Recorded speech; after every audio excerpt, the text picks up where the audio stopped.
Hi అండి. నమస్తే. ఈరోజు నేను వినిపించబోయే కథ రామకూరు లక్ష్మీమణి గారు రచించిన ఇరుగు పొరుగు 7వ భాగము. ఇక కథలోకి వెళితే, సానుభూతి సదన్ 3rd ఫ్లోర్, ప్రసాద్ గారిల్లు. 8 ఏళ్ల మానస చేతిలో స్మార్ట్ ఫోన్ గుళుక్ గుళుక్ అంటూ శబ్దాలు చేస్తుంది.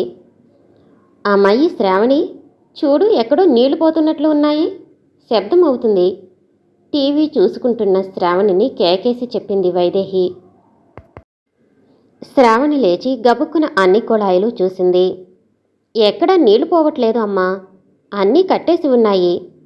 మరి ఏంటి, ఏదో శబ్దం వస్తుంది. ఎక్కడమ్మా, ఏం శబ్దాలు లేవే. నాన్న ఇంట్లో లేరు, ఉన్నది మన ముగ్గురమే కదా. అమ్మమ్మ, అది నీళ్ల శబ్దం కాదు, నేను ఫోన్లో ఆడుకుంటున్నాను. చిన్నారి మానస వాళ్ళ అమ్మమ్మ డౌట్ క్లియర్ చేసింది ఆటల్లో నుంచి ఒకసారి బయటికి వచ్చి. అదేం శబ్దమే తల్లి, గులుకు గులుక్కుమని నీళ్లు పోతున్నట్లు. అయినా ఫోన్లో అట్లాంటి ఆటలు ఏంటి, ఆ శబ్దాలు ఏమిటి? నీకు తెలియదులే అమ్మమ్మ, ఈ ఫోన్లో బోల్డ్ ఆటలు ఉంటాయి, నీకు అర్థం కాదులే. ఓసి బడవా, ఇంత లేవు, నాకేమీ తెలీదు అంటావా? ఇది స్మార్ట్ ఫోన్ అమ్మమ్మ, దీనిలో మాట్లాడుకోవచ్చు, ఆడుకోవచ్చు, పాడుకోవచ్చు.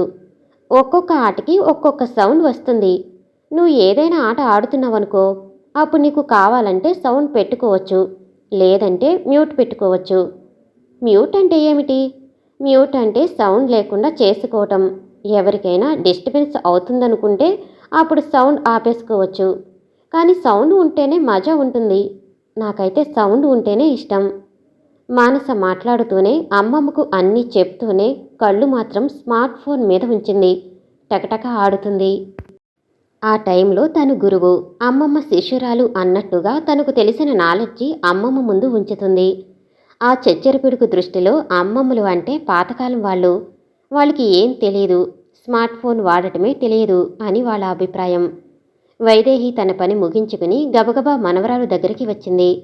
ఏది, నీ ఫోన్ చూపించు, నువ్వు వాడే ఆట ఏంటి, ఏది నన్ను కూడా చూడని అంటూ మనవరాలి పక్కన కూర్చుని ఫోన్లోకి చూస్తుంది.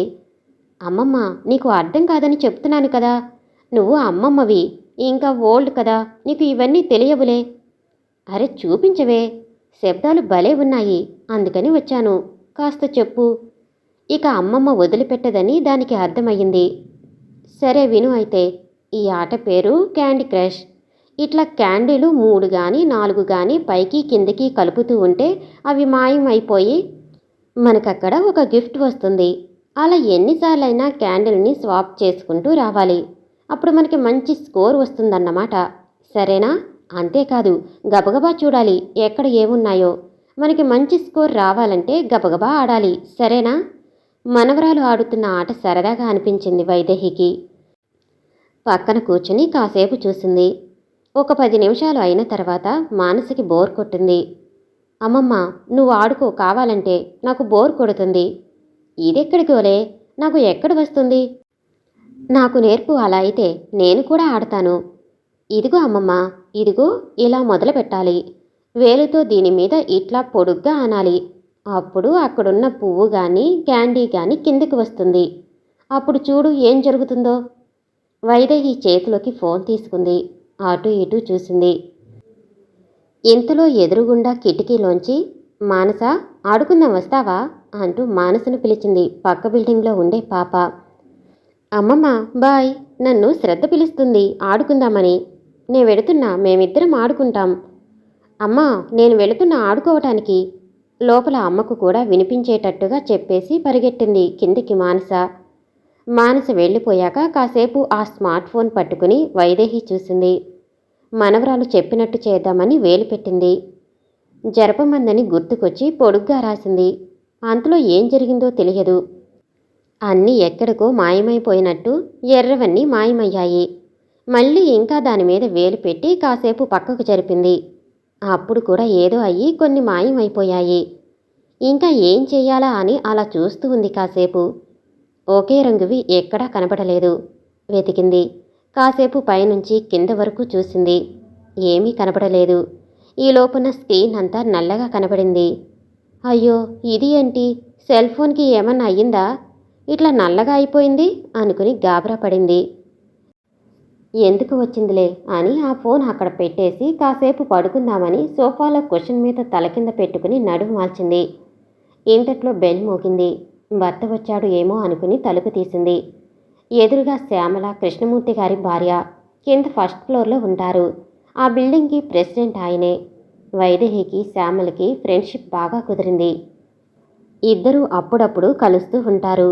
నువ్వా శ్యామల, రారా, ఏం నిద్రపోలేదా అడిగింది వైదేహి. లేదు వైదేహి, నీకో మాట చెప్పిపోదామని వచ్చాను. మా ఆయన ఎక్కడికో బయటికి వెళ్ళాడు. సరే, మళ్ళీ ఆయన వచ్చాడు అంటే సాయంత్రం టీ టిఫిన్ అంటాడు. ఇంకా టైం అట్లా గడిచిపోతుంది నాకు. సరే, ఇంటికి విషయం ఏమిటంటే పక్క వీధిలో రామాలయంలో రామానందస్వామి గారు వస్తున్నారు. 3 రోజుల ఆయన ప్రవచన కార్యక్రమాలు అక్కడ జరుగుతాయి. 6:30 కల్లా రెడీగా ఉండు, వెడదాం. అది చెప్పిపోవటానికి వచ్చాను. తొందరగా వెడితే ముందు కుర్చీలో కూర్చోవచ్చు. రెడీగా ఉండు, కలుద్దాం, వస్తా నేను అంటూ శ్యామల హడావిడిగా వెళ్ళింది. శ్యామల వెళ్ళిపోయిన తర్వాత ఇక ఎలాగూ నిద్ర రాదు కదా అనేసి పడుకోకుండా కాసేపు టీవీ చూసుకుంటూ కూర్చుంది వైదేహి. శ్రావణి టీవీ చూస్తూ చూస్తూ ఆపేసి నిద్రపోయినట్టుంది. తన బెడ్రూమ్లో సౌండ్ రావట్లేదు. బయటికి వెళ్ళిన భర్త రాలేదు ఇంకా. ఆరిన బట్టలన్నీ లోపలికి తీసుకొచ్చి టీవీ చూస్తూనే మడత పెట్టడం మొదలుపెట్టింది. ఓ గంట తర్వాత ఇంటికి వచ్చాడు ప్రసాద్ గారు. భర్తకు కాఫీ ఇచ్చి తను కూడా తాగుతూ కూర్చుంది. కాఫీ తాగుతూ విషయం చెప్పింది, తన ఫ్రెండ్ శ్యామల వచ్చిన సంగతి. 6:30కి ఇద్దరం కలిసి ప్రవచనం వినటానికి వెళుతున్నాము. మీరు ఏమన్నా వస్తారా అడిగింది భర్తని. ఎన్ని రోజులు జరుగుతుంది ఆ కార్యక్రమం అడిగాడు ప్రసాద్ గారు. 3 రోజులేనంటండి. కాఫీ కప్పు లోపలికి తీసుకెళ్తూ చెప్పింది. ఇవాళ నువ్వు వెళ్ళు, రేపు వస్తాలే నేను. కొంచెం అలసటగా ఉంది నాకు. కాసేపు పడుకోవాలి. సోఫాలోనే జారిగలబడి కూర్చుంటూ అన్నాడు. సరేలేండి అంటూ తయారు అవటం మొదలుపెట్టింది. చీర మార్చుకునే లోపల శ్రావణి కూడా నిద్ర లేచి బయటికి వచ్చి ఎక్కడికి వెళుతున్నావమ్మా అని అడిగింది. రామాలయంలో ప్రవచన కార్యక్రమాలు ఉన్నాయి. నేను శ్యామల వెడుతున్నాము. 7 గంటలకి మొదలవుతుంది. మేము 6:30కి బయలుదేరుతున్నాం. వస్తున్నప్పుడు నడుచుకుని రావద్దమ్మా. నేను కారు తీసుకుని వస్తాను మిమ్మల్ని తీసుకురావటానికి. ఆ చీకట్లో నడుచుకుంటూ రావద్దు. నేను వచ్చేంత వరకు ఆగండి. ఆంటీ దగ్గర ఫోన్ ఉంటుంది కాబట్టి ఆంటీకి ఫోన్ చేస్తాను నేను అక్కడికి వచ్చిన వెంటనే. అలాగే అమ్మాయి అంటూ కిందికి వెళ్ళింది శ్యామల దగ్గరికి. ఇద్దరూ కబుర్లు చెప్పుకుంటూ నెమ్మదిగా నడుచుకుంటూ రామాలయం చేరుకున్నారు. అప్పటికే జనాలు రావడం మొదలుపెట్టారు. ఇద్దరూ పక్కన చెప్పులు విడిచి దైవదర్శనం చేసుకుని అక్కడున్న కుర్చీల్లో కూర్చున్నారు. రామానందస్వామి గారు అప్పటికే వచ్చి ఉన్నారు. శ్రీరాముని దర్శనం చేసుకుని భక్తి మీర పూజించారు స్వామివారిని.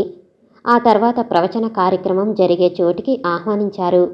ఆయనకు పూలమాల వేసి నమస్కరించారు అక్కడున్న పెద్దలు. 7 గంటల కంటే 7 గంటలకు ఖచ్చితంగా ఆయన ప్రవచన కార్యక్రమం మొదలయ్యింది. రామానందస్వామి వారు భగవద్గీత గురించి ప్రసంగం మొదలుపెట్టారు. భగవద్గీత గురించి చెప్పుకోవాలంటే అది ఒక పెద్ద మహాసముద్రం. ఆ సముద్రంలో ఈత కొడుతూ ఉండాలి తప్పితే బయటికి రాకూడదు. అందులో మనకు ఎన్నో లభిస్తాయి. భగవద్గీత మహాభారతంలో భీష్మ పర్వము 25వ అధ్యాయం మొదలు 42వ అధ్యాయము వరకు ఉంటుంది. ఈ 18 అధ్యాయాలు భగవద్గీతగా చెప్పబడుతుంది. ఈ మొత్తం 18 అధ్యాయాలను యోగాలుగా పిలుస్తారు. ఇందులో శరీరానికి ఆత్మకు గల భేదాన్ని భగవంతుడు వివరించాడు. ఆత్మ శాశ్వతమని, దానికి మరణం లేదని, ఒక శరీరం నుండి మరొక శరీరానికి మారుతూ ఉంటుంది. అంతేగాని దానికి ఏవీ సుఖదుఖాలు అంటవు. సుఖము పట్ల అనురాగము, దుఃఖము పట్ల ఉద్విగ్నం లేకుండా కర్మలు చేసేవాడు స్థితప్రజ్ఞుడు అనిపించుకుంటాడు. ఎవరైతే శ్రద్ధవంతులై నేనే పరమాగతి అని భావించిన వారే నేను తెలిపిన విధముగా ధర్మస్వరూపమైన అమృతధారను సేవించుచున్నారో వారు నాకు అత్యంత ప్రియులు అన్నాడు భగవంతుడు. మన మనసుల్లో ఉండే ఎన్నో ప్రశ్నలను అర్జునుడు ఆ భగవంతుని అడిగితే ఆయన అన్నిటికీ సమాధానం ఇచ్చాడు ప్రభు. కొందరు భక్తులు నిన్ను ఉపాసించుచున్నారు, మరికొందరు అవ్యక్తమైన అక్షర పరబ్రహ్మను ధ్యానిస్తున్నారు. వీరుల ఎవరు ఉత్తములు, నీకు ఎవరు ప్రియులు అని అర్జునుడు ప్రశ్నించినాడు. భగవానుడు ఆ ప్రశ్నకు 12వ అధ్యాయంలో సమాధానం చెప్పాడు. ఒక తల్లికి 2 బిడ్డలు ఉన్నారు. వారి ఇరువురిలో తల్లిని వదిలి ఉండలేని వయసు చిన్నవాడిది. తల్లి ఏ కొంచెం సేపు అవగపించకపోయినా వాడు బాధపడతాడు. తల్లి కనిపించని అతనికి ప్రపంచమే లేదు. ఇక పెద్దవాడి సంగతి ఏమిటి అంటే, తల్లి ఎడబాటును సహించగల శక్తి ఉన్నది వాడికి. అతనికి కూడా తల్లిపైన అపారమైన మాతృప్రేమ ఉంది. తల్లి ప్రత్యక్షంగా కనిపించకపోయినాను అతడు ఆమెను ఆ పనుల్లోనే దర్శిస్తూ ఉంటాడు. చిన్నవానిది తల్లిని విడిచి ఉండలేని చర్య, పెద్దవానిది తల్లిని విడిచి ఉండగల ఓర్పు. ఆ ఇద్దరు కుమారుల్లో నీకెవరు కావాలో కోరుకో అంటే అప్పుడు ఆ తల్లి మానసిక స్థితి ఎలా ఉంటుంది? తల్లికి సహజంగా ఇద్దరూ కావాలి.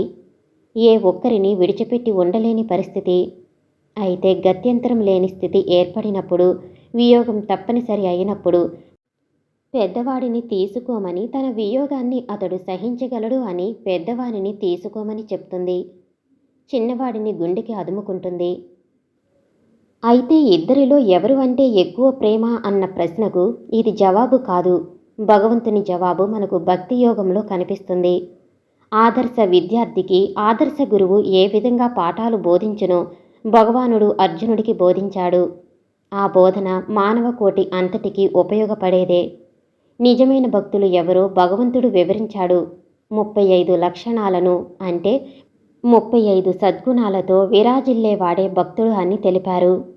ఈ 35 లక్షణాల్లో అహింసాతత్వము, ఇంద్రియ నిగ్రహము, భూతకోటి యందు దయ, క్షమా, శాంతి, ధ్యానము, తపస్సు, సత్యము, సద్గుణములు అనబడే ఈ 8 పుష్పాలు విష్ణు భగవానునికి చాలా ప్రీతికరమైనవి. మిగతా విషయాలు రేపటి కార్యక్రమంలో చెప్పుకుందామంటూ ఆనాటి కార్యక్రమం ముగించారు రామానంద స్వామి వారు. హారతి వెలిగించి శ్రీరాముడికి, శ్రీకృష్ణ భగవానుడికి హారతి ఇచ్చి మంగళహారతి పాడారు స్వామీజీ.